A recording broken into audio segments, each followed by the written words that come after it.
fost și nu va fi vreodată veste mai frumoasă pe pământ decât vestea căci Mesia va veni cât mai curând.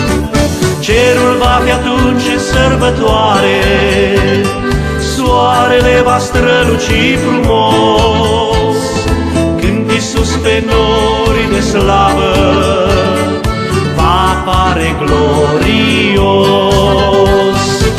Astăzi se cântăm toți de pe pământ, de pe pământ.